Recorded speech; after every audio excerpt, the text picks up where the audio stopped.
আলহামদুলিল্লাহ সম্মানিত দর্শক ও শ্রোতা মণ্ডলী, মাশাআল্লাহ ধারাবাহিকভাবে আমরা কিতাবুত তাওহীদের দার্স উপভোগ করছি। ইতিপূর্বে আমরা লেখক রাহিমাহুল্লাহ যেভাবে তাওহীদের এবং কালিমাতুত তাওহীদ লা ইলাহা ইল্লাল্লাহর তাফসীর করে যাচ্ছেন, তারই ধারাবাহিকতায় আমরা আছি। তো ইতিপূর্বের অধ্যায়ে লেখক রাহিমাহুল্লাহ এটা বলেছেন যে গাছ, পাথর বা এ ধরনের যেমন কবর, মাজার, দরগা, আস্তানা, এর থেকে বরকত গ্রহণ, শিরিক এ সংক্রান্ত অধ্যায় শেষ করে তিনি তার পরবর্তীতে যে অধ্যায় রচনা করেছেন মা জা ফি যাবহি লিগাইরিল্লাহ, যে যা কিছু আল্লাহ ছাড়া অন্যের জন্য জবাই সংক্রান্ত বিষয় এসেছে তার অধ্যায়। তো অন্যের জন্যে, অন্যের উদ্দেশ্যে বা অন্যের সন্তুষ্টির জন্যে, নৈকট্য অর্জনের জন্যে জবাইয়ের হুকুম কি, তা হচ্ছে এই অধ্যায়ে। এটাও শিরকের অন্তর্ভুক্ত। তো লেখক রাহিমাহুল্লাহ সুন্দরভাবে ওই তাওহীদের পরিচয়, লা ইলাহা ইল্লাল্লাহর ব্যাখ্যা এভাবে করে যাচ্ছে বিপরীত মেরুতে, বিপরীত বিষয়ের মাধ্যমে। যেগুলো শিরিক, এগুলো ছেড়ে দাও, তাহলে তাওহীদ। তাহলে বলছিলাম এটা দুইটা দিক। একটা হচ্ছে কি, এমন কিছু আমল মানুষ করে যেটা বড় শিরক, ওটার ফলে মানুষ একেবারে তাওহীদ থেকে দূরে সরে যায়, তাওহীদ শূন্য হয়ে যায়।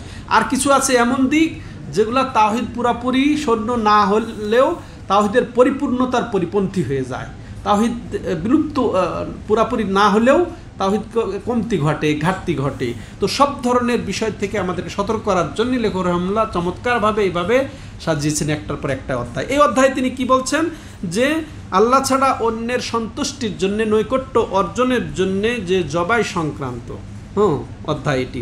এইভাবে তার রীতি অনুযায়ী তিনি আয়াত পেশ করছেন, কুল ইন্না সলাতি ওয়া নুসুকি ওয়া মাহইয়া ওয়া মামাতি লিল্লাহি রাব্বিল আলামিন লা শারীকা লাহু বিযালিকা উমিরতু আনা আউয়ালুল মুসলিমিন। সূরা আনআম 162 এবং 63 নম্বর আয়াত। এই অধ্যায়ের সাথে আয়াতের সম্পর্ক স্পষ্ট হয়ে গেছে, যে তিনি এখানে বোঝাতে চাচ্ছেন যে এই যে জবাই করা একটা হচ্ছে ইবাদত, আর একমাত্র আল্লাহর জন্য হওয়াটা এটা তাওহীদ, আর আল্লাহ ছাড়া গায়রুল্লাহর জন্য হওয়াটা এটা শিরক। স্পষ্ট তাহলে আয়াতের সাথে এই অধ্যায়ের এবং এমনকি কিতাবেরও সম্পর্ক।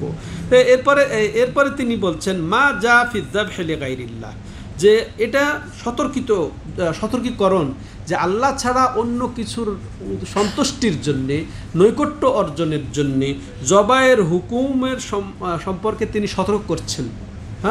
বা তা মুসলিম ভাইদেরকে সতর্ক করছেন। এরপরে আয়াত, আল্লাহ রাব্বুল আলামিনের আয়াত বলছেন, কুল ইন্না সলাতি, হে নবী আপনি বলে দিন, আপনি বলে দিন আপনার উম্মতকে, আমার বান্দাদেরকে, ইন্না সলাতি, যে নিশ্চয় আমার সলাত।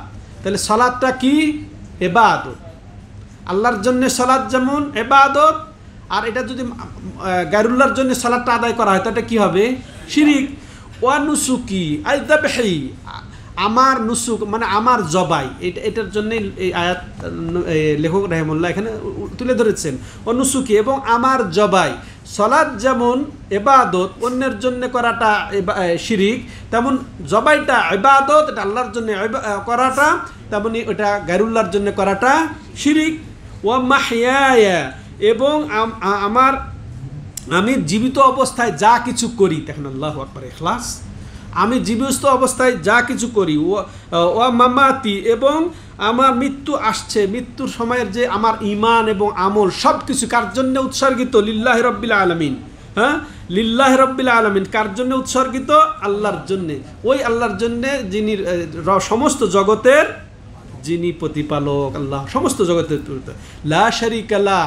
আর তাকিদের উপর এটা তো হয়ে গেল, যে তারই জন্যে, তার হয়ে গেল লা শারীকা লাহ, এইসবে তার কোনো কিছুই, কোনো কেউ শরিক নেই। বিযালিকা উমিরতু, এই ইখলাসেরই আমি আদিষ্ট হয়েছি। আমি যে এই ইখলাসের সাথে তারই জন্যে আমার জীবন, আমার মরণ, আমার জবাই, আমার সালাত একান্তভাবে নিবেদন করি, বাস্তবায়ন করি। আর এটি ওয়া আনা আউয়ালুল মুসলিমিন, এই ক্ষেত্রে আমি সর্বপ্রথম আমার উম্মতের মধ্যে, এই উম্মতের মধ্যে আমি মুসলিম। ঠিক আছে। এভাবে মাশাআল্লাহ লেখক রাহিমাহুল্লাহ পেশ করলেন তার।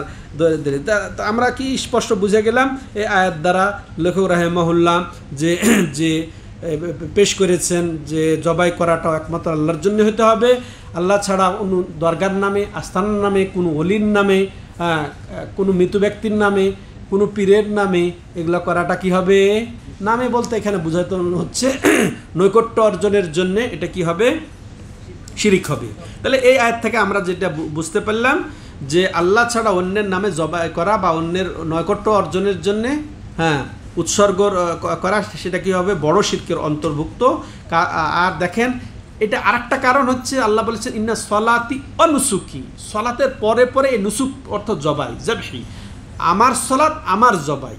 তাহলে এই জন্য এটা বড় শিরিক। কেউ যদি ওই দরগার নামে, আস্থানার নামে করে, এটা বড় শিরিক, এমন শিরিক যে ইসলাম থেকে সে একেবারে খারিজ হয়ে যায়, যার ইমানটা একেবারে বিলুপ্ত হয়ে যায়, তাওহীদ শূন্য হয়ে যায়। তো অন্যর জন্য যেমন নামাজ আদায় করলে যা হয়, ঠিক ওই দরগা, মাজার, ওই যে বলি দেয় যে হিন্দুরা, বলি দেয় যে হিন্দুরা, আর যে মুসলমান নাম নিয়ে যে আস্তানায়, দরগায় গিয়ে, মাজারে গিয়ে যে জবাই করে, পার্থক্য একেবারে জিরো। ঠিক আছে, কোনো পার্থক্য নেই।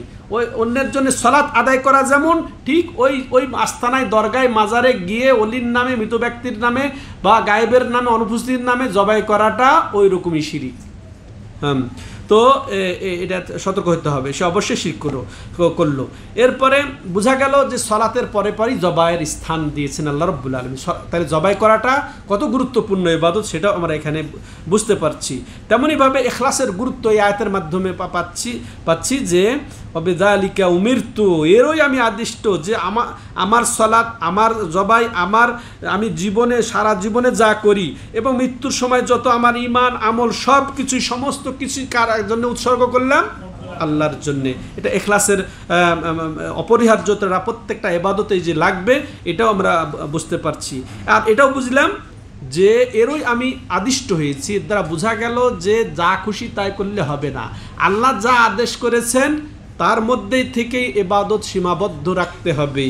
এই সীমার বাইরে গেলেই শিরিক হবে, বেদাত হবে। এটা আমরা বুঝছি। অবিযালিকা উমির। সম্মানিত দর্শক ও শ্রোতা মণ্ডলী, এরপরে লেখক রাহিমাহুল্লাহ আরেকটা আয়াত পেশ করেছেন, এই ফাসল্লি লিরাব্বিকা ওয়ানহার। সূরা কাউসারে আল্লাহ রাব্বুল আলামিন নবী সাল্লাল্লাহু আলাইহি সাল্লামকে সম্বোধন করে বলেছেন, ইন্না আতাইনাকাল কাউসার, তোমাকে আমি দিয়েছি কাউসার। কাউসার তো জানেন যে মাশাআল্লাহ একটা মহা সম্মানী নবী সাল্লাল্লাহু আলাইহি সাল্লামের জিনিস আল্লাহ দান করেছেন। অতএব তুমি কি করো? শুকরিয়া আদায় করো। ফাসল্লি লিরাব্বিকা ওয়ানহার, যেহেতু তোমাকে কাউসার দান করেছি, অতএব এই জন্য শুকরিয়া আদায় করে তোমার রবেরই জন্য সালাত আদায় করো এবং তোমার রবের জন্যেই জবাই করো। ওয়ানহার, এবং জবাই করো। দেখেছেন, এখানেও সালাতের পরে আল্লাহ রাব্বুল আলামিন এইখানে জবের কথা নিয়ে এসেছেন, অথচ অহরহ মাজার, দরগা, এগুলা উট, গরু, ছাগল, মুরগি সব যাচ্ছে। হ্যাঁ, কি জন্য যাচ্ছে? কোথায় যাচ্ছে? কি উদ্দেশ্যে যাচ্ছে? ওটার নৈকট্য অর্জন করার জন্য। হ্যাঁ, আর এখানে আল্লাহ রাব্বুল আলামিন কি বলছেন এখানে? শুকরিয়া আদায়। তাহলে এখানে শুকরিয়া আদায় হয় কিভাবে? জবাইয়ের মাধ্যমে। তো জবাই করা একটা বড় ইবাদত, এটা আল্লাহর জন্য ইবাদত, আর এটা অন্য আস্তানা, দরগায় গিয়ে করার জন্য করাটা কি হবে? শিরক হবে। তাহলে স্পষ্ট আমরা যেটা এটার মাফহুম, এটার তাৎপর্য আমরা বুঝতে পারলাম যে জবাইটা গায়রুল্লাহর জন্য করাটা শিরিক। এটা মুশরিকরা করে থাকে। এটা যে এই লাত, মানাত, হবল ও বা যে লাত, মানাত, উজ্জা, ওগুলার জন্য যেটা ঠিক সেম ওইভাবে করা হলেও সেটা শিরক হবে। তাহলে স্পষ্ট হয়ে গেল। তাহলে বোঝা গেল এই আয়াত দিয়ে যেটা, যে জবাই করা আল্লাহ ছাড়া অন্যের নামে বড় শিরক। তো অতএব কেননা এটি একটি গুরুত্বপূর্ণ ইবাদত, অতএব আল্লাহ ছাড়া অন্যের জন্য এই ইবাদতটা পালন করাটাই হচ্ছে বড় শিরক। আমরা আরও জানলাম যে সালাত এবং জবাই খুব গুরুত্বপূর্ণ ইবাদত, যার কারণে আল্লাহ রাব্বুল আলামিন বারবার এখানে উল্লেখ করছেন। সম্মানিত দর্শক ও শ্রোতা মণ্ডলী, তেমনই সালাত এবং জবাই এটা শুকরিয়া আদায়ের একটা বড় ধরনের একটা মাধ্যম, বড় ধরনের একটা বলা যায় নিদর্শন। এই জন্য আল্লাহ রাব্বুল আলামিন বলছে ফাসল্লি লিরাব্বিকা, কাউসার দিয়েছি এই জন্য তুমি সালাতও আদায় করো এবং জবাইও করো। তাইলে সালাত এবং জবাই করাটা আল্লাহর শুকরিয়া আদায়ের বড় ধরনের মাধ্যম। আর এই জবাই করাটা কিভাবে আল্লাহকে বাদ দিয়ে অন্যের জন্য এটা পালন করা হয়, আল্লাহু আকবার, এটা আফসোসের বিষয়। এরপরে হাদিস, দুইটা হাদিসের অংশ যুক্ত করেই আমরা শেষ করব এই অধ্যায়।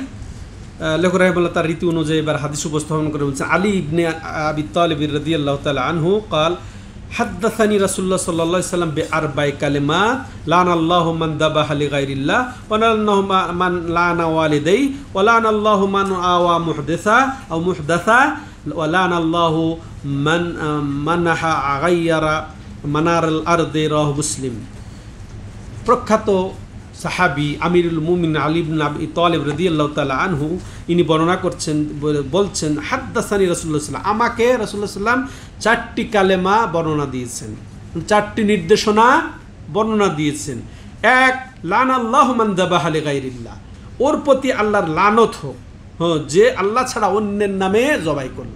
এটা হচ্ছে আমাদের এই অধ্যায়ের সাথে সম্পর্ক এই অংশ, যে ওর প্রতি আল্লাহর লানত মানে কি আল্লাহর রহমত থেকে বিতাড়িত, আল্লাহ তাকে রহমত থেকে বিতাড়িত করেছেন, ভাগিয়ে দিয়েছেন, এটা আল্লাহর পক্ষ থেকে। যদি মাখলুকের লানত হয় তাহলে এর অর্থ হচ্ছে যে তাকে বদদোয়া করেছেন, বদদোয়া করে। তাহলে এখানে আল্লাহর পক্ষ থেকে যেহেতু লানত, মানে আল্লাহ রাব্বুল আলামিন তাকে রহমত থেকে বিতাড়িত করেছেন, রহমত থেকে বঞ্চিত করেছেন।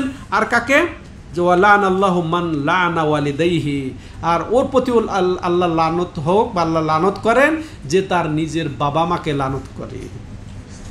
লানত এখানে তাহলে বাবা মাকে লানত, তাহলে সৃষ্টি আর এক সৃষ্টির উপর লানত, মানে সন্তান বাবা মাকে লানত করে নাকি? এটা কি? এটা গালি দিলে লানত হয়, গালি দিলে লানত হয়। তারপরে আরও কি? বদদোয়া করলে লানত হয়। আর এটা কেমনে? সরাসরি হয়তো কমই সন্তান বাবা মাকে গালি দেয় বা বদদোয়া করে, কিন্তু কেউ যদি বা কারো বাবা মাকে গালি দেয় তাহলে ও কি ছেড়ে দিবে? তো এটাও প্রকৃতপক্ষে নিজের বাবা মাকেই গালি দেওয়া হয়, তাহলে সতর্ক হয়ে যায়। তো একে ওর লানত দিয়েছেন ওলানুমান আওয়া মুহদিসান, এবং লানত ওর জন্যও যা যে কোনো কাকে অপরাধীকে, যে অপরাধীকে আশ্রয় দেবে, বাঁচাবে, তাকে আশ্রয় প্রশ্রয় দেবে, তার প্রতিও লানত। এখানে দুইটা অর্থ, মুহদেসান আর মুহদাসান যদি বলা হয়, যে বেদাতিকে, যে বেদাতির প্রতি সন্তুষ্ট বা তার বেদাতের প্রতি সন্তুষ্ট হবে, বেদাতিকে আশ্রয় দেবে, সমর্থন করবে, সুবহানাল্লাহ, এটাও ভালো করে সতর্ক হয়ে যায় আমরা। ঠিক আছে? এই জন্য অনেক আলেম ওলামার প্রতি দেখা যায় যে বেদাতের প্রতি কত তারা কত তারা কঠোর। এই দেখেন, এটা রাসূল সাল্লাল্লাহু আলাইহি ওয়াসাল্লাম বলেছেন, লানাল্লাহু মান আওয়া মুহদাসান মুহদাসান, দুটি অর্থ, যে কোনো মুজরিম অপরাধীকে আশ্রয় দিবে, প্রশ্রয় দিবে, সমর্থন করবে, তারপরে হুদুদ কায়েম করাতে তাকে সুপারিশ করবে, তা সে নির্ঘাত দোষী, কিন্তু তার পেশিবল দেখিয়ে বা তাকে করে বাঁচিয়ে নেওয়া, এটা তার প্রতি লানত হবে। আর ওরকমভাবে কেউ একেবারে স্পষ্ট বেদাতি, তাকে যদি আশ্রয় প্রশ্রয় এবং তার বেদাতকে সমর্থন করে, তাকে সম্মান করে, তার প্রতিও আল্লাহর লানত। ওয়ালানাল্লাহু মান আমানাহা গায়্যারা মানারাল আরদে, এবং ওর প্রতিও আল্লাহর লানত যে ব্যক্তি জমির আইলকে পরিবর্তন করে ফেলে। ঠিক আছে? ছোট করে বড় করে, তাহলে 4 জনের প্রতি এখানে লানত করেছে। কিন্তু এখানে আলোচ্য বিষয় আমাদের অধ্যায়ের সাথে কি, যে আল্লাহ ছাড়া অন্যের নামে জবাই করে তার প্রতি লানত। সম্মানিত দর্শক ও শ্রোতা মণ্ডলী, তো এখানে আমরা তাহলে যেটা 4টা জিনিসের কথা বুঝলাম, ওদিকে আর আলাদাভাবে আমরা আলোচনা না করি।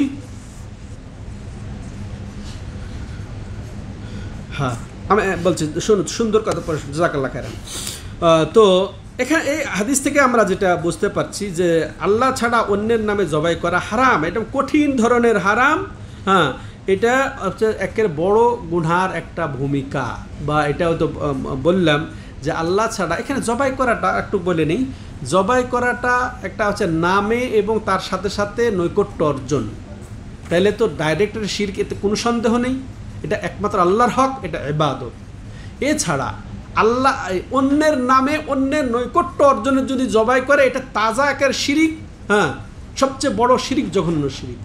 এরপরে আসেন, আল্লাহর নামে জবাই করছে কিন্তু আস্তানা দরগায় ওর সন্তুষ্টির জন্য, এটাও শিরিক, এটাও বড় শিরিক। বা এর বিপরীত, যে ও অন্যের নামে জবাই করছে কিন্তু নৈকট্য উদ্দেশ্য রাখছে কার? আল্লাহ, এটাও। তারপরে কি হলো আর একটা কি, যে সব কিছুই অন্যের নামে, এটা তো বললাম বড় শিরক। এর বিপরীত এটাই জেনে নেন। তাহলে সবটা থেকে বেঁচে থাকতে হবে। তাহলে একটাই আমাদের জন্য পথ খোলা, যে আল্লাহর নামে, আল্লাহর সন্তুষ্টির জন্য বা আল্লাহর নৈকট্য অর্জনের জন্য। হ্যাঁ, কেউ যদি আল্লাহর নাম ভুলে যায়, কিন্তু সে জবাই করছে কিসের জন্য? ব্যবসা করার জন্য, জবাই করে গোশত বিক্রি করবে বা খাওয়ার জন্যে, হ্যাঁ, তাহলে সে মাফ। কিন্তু সে তারও বিসমিল্লাহ বলে জবাই করা উচিত ছিল, কিন্তু ভুলে গেলে, হ্যাঁ, ভুলে করলে মাফ, কিন্তু ইচ্ছাই যদি নাম না নেয় তাহলে এটা হারাম হয়ে যায়। ইচ্ছায় যদি আল্লাহর নামে জবাই না করে সেটা হারাম হয়ে যায়। অতএব ভুলে গেলে মাপ পাবে, কিন্তু যদি শুধু সে খাওয়ার জন্য জবাই করে, আল্লাহর নৈকট্য নিয়ত নাও করে, তাহলে সেটাতে সমস্যা নেই। তো এই ছিল। তাহলে আমরা এখান থেকে এটা বুঝলাম মানে যে এটা বড় ধরনের ইবাদত, অন্যের জন্য এটা পালন করা বড় শিরিক। তেমনইভাবে যে পিতামাতার প্রতি লানত করাটাও লানতের কারণ। আর পিতামাতার লানত কি? যে সরাসরি আল্লাহ পিতামাতাকে গালি দেওয়া বা পিতামাতাকে বদদোয়া করা, বা এটা না করলে সে যদি কারণ হয় যে অন্যের পিতামাতাকে গালি দেয় বা অন্য পিতামাতার প্রতি গালমন্দ করে, আর সে যদি উল্টা গালি দেয়, সে তার পিতামাতাকেই মূলত গালি দেওয়া, সতর্ক থাকতে হবে আমাদেরকে। তেমনইভাবে এটা হারাম যে কেউ অপরাধীকে সাহায্য করবে। এখানে দেখেন, এখানেও কোনো অপরাধী কেউ খুব বড় ধরনের কাজ করেছে, কেউ কাউকে মেরে এসেছে, কেউ কাউকে জেনা ব্যভিচার করে এসেছে, ওকে খবরদার সাহায্য করবেন না। হ্যাঁ, আপনি বন্ধু, আপনি দেশি ভাই বলে সাহায্য করছেন, কিন্তু আল্লাহর কাছে আপনি ঠেকে যাবেন। আপনার লানত আপনার প্রতি পড়বে। বুঝে আসছে? কেউ যদি কাউকে মেরে চলে আসে, অন্য দেশিকে মেরে চলে আসছে, কথার কথা, খবরদার এই ধরনের লোককে সাহায্য করবেন না। আপনি এই দুনিয়ার এই সক্ষতার জন্য আপনি করলেন, কিন্তু আপনি জবাব দেবেন কি? আল্লাহকে। হ্যাঁ, ওকে শাস্তি পেতে দেন। এই ধরনের লোক নিজে দোষ স্বীকার করে নবীর যুগে শাস্তি পেয়েছেন, আর আপনি ও শাস্তি পাওয়ার উপযুক্ত, উচিত ছিল যে ও নিজে যা বলবে যে আমি এটা অপরাধী, আমাকে শাস্তি দেওয়া হোক, আর আপনি আবার উল্টা তাকে আপনি প্রশ্রয় দিবেন। আপনার প্রতি লানত হবে যদি কেউ প্রশ্রয় দেন। তো তাহলে এটা আমাদেরকে তেমনইভাবে বেদাতির ব্যাপারেও আমাদেরকে সতর্ক থাকতে হবে, যে বেদাতে সন্তুষ্ট হয়ে তাকে সমর্থন করে, তার প্রতিও কিন্তু আল্লাহর লানত। এটা আমরা খুব ভালো করে যেন আমরা বুঝি। তাহলে এমনইভাবে যে জমিনের আইল সীমা, এই যে নিজের জায়গা জমির সীমা যে পরিবর্তন করা, এটা লানতের কারণ। তো এগুলো আমরা বুঝলাম। আর একটা হাদিস সংক্ষেপে, যে তারিক ইবনে শিহাব আন রাসূলুল্লাহ সাল্লাল্লাহু আলাইহি ওয়াসাল্লাম কালা দাখালার জান্নাতা রাজুলুন। একটা সুন্দর একটা ঘটনা শুনেন, বনি ইসরায়েলের ঘটনা। এটা সম্ভবত রাসূলুল্লাহ সাল্লাম বলছেন যে এক ব্যক্তি একটা মাছির কারণে জান্নাতে চলে গেল, আর এক ব্যক্তি এক মাছির কারণে জাহান্নামে চলে গেল। সাহাবায়ে কেরাম একটু হতভম্বই হয়ে গেলেন যে এটা কেমনে ইয়া রাসূলুল্লাহ। তখন রাসূলুল্লাহ সাল্লাম ব্যাখ্যা দিলেন, মাররা রাজুলানি আলা কওমিন লাহুম সানামুন লা ইউজাউযুহু আহাদুন হাত্তা ইউকাররিবা লাহু শাইআ। তো দুইজন লোক যাচ্ছিল রাস্তা দিয়ে, তো ওই এমন এক আস্তানা দিয়ে অতিবাহিত হচ্ছিল যে তারা কাউকে ওখান দিয়ে পার হতে দিচ্ছিল না, যতক্ষণ পর্যন্ত ওই আস্তানায় দরগায় নজরানা এগুলা জবাই বা এগুলা কিছু না দিয়ে যাচ্ছে। তখন দুইজন যাচ্ছে, তো একজনকে বললো যে কার্রে বলাও দুবাবান, যে তো বললো। তখন বলছে যে এখানে ইয়া দাও, নজরানা দাও। তখন বলছে আমার কাছে কিচ্ছু নেই যে আমি নজরানা দিব। তো তখন তারা বলল যে মাছি ধরে হলেও একটা, ওদের আসল উদ্দেশ্য হচ্ছে শিরক করানো। তো মাছি হলেও করো। তো সে কী করলো, মাছি একটা ধরে করে দিল, সে ফয়সালা হলো এর জন্য কি, যে রাসূল বলছেন কি সে জাহান্নামে চলে গেল। আর একজন বলছে আমার কাছে কিছুই নেই, কয়েছে না, তারপর মাছি হলে দাও, কয়েছে না, আমি আল্লাহ ছাড়া কারোর জন্যে আমি নজরানা দেই না, এই জবাই করি না। তখন কি বল, তার গর্দান উড়িয়ে দিল, সে জান্নাতে চলে গেল। ইমাম আহমদ এই হাদিসটি উল্লেখ করেছেন। তাহলে এখান দিয়ে আমরা কি বুঝলাম, অন্যের জন্য জবাই মাছি দিয়ে হলে নিয়তটা করলেও, যা আমার থাকলে আমিও একটা এখানে দরবারে দিয়ে দিতাম, তাইলেও সে গেছে ওই পর্যায়ে। ঠিক আছে, খুব সতর্ক হতে হবে।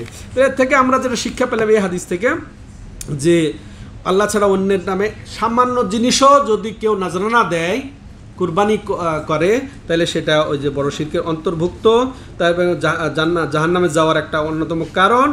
আর যদি এই সামান্য জিনিস থেকেও সে বিরত থাকে, এটা জান্নাতে যাওয়ার কারণ, ওটা জাহান্নামে যাওয়ার কারণ। আর আর যে আর একটা কি, সে তাহলে অবশ্যই জানতে হবে যে কোনটা শিরিক কোনটা তাওহীদ। হ্যাঁ, এটা বুঝতে হবে, এটার গুরুত্ব এখানে বোঝা গেল। ছোট জিনিসেরও মূল্যায়ন এখানে বোঝা গেল। যাই হোক, আর আমরা এদিকে বাড়াতে চাচ্ছি না। এখানে লাস্ট কথা এটাই আমরা বলে শেষ করব যে আসলে মাজারের নামে, ওরসের নামে গরু মহিষ জবাই করা, তারা দাবি করে যে আল্লাহর নামেই সারা জবাই করছে। ইতিপূর্বে একটা হয়ে গেছে কথা, তো ওই তো বললাম আল্লাহর নামে জবাই করে বিসমিল্লাহ বলেও যদি মাজারে দরগায় গিয়ে যদি জবাই করে সেটাও হারাম হবে, সেটাও হারাম হবে। কারণ সে আল্লাহর নামে জবাই করছে, কিন্তু নৈকট্য উদ্দেশ্য কার করছে? ওই মৃত ব্যক্তি। তাহলে এটা তাজা হারাম, তাজা শিরিক, হ্যাঁ, ইসলাম থেকে খারিজ করার মতো শিরিক।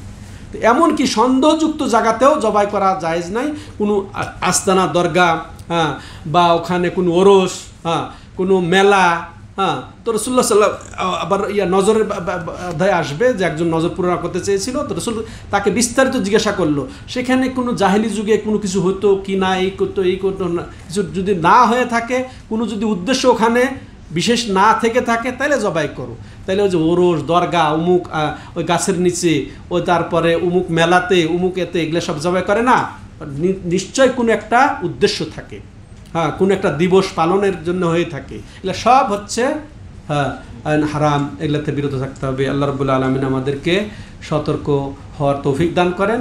আল্লাহ রাব্বুল আলামিন আমাদেরকে শিরক চেনার তৌফিক দান করেন। আল্লাহ রাব্বুল আলামিন তাওহীদ বুঝার তৌফিক দান করেন। হাদা হুয়া সাল্লাল্লাহু আলা নবিনা মুহাম্মদ ওয়া আলা আলিহি ওয়া সাহবিহি আজমাইন। সুবহানাকাল্লাহুম্মা ওয়া বিহামদিকা আশহাদু আল্লা ইলাহা ইল্লা আনতা আস্তাগফিরুকা ওয়া আতুবু ইলাইক।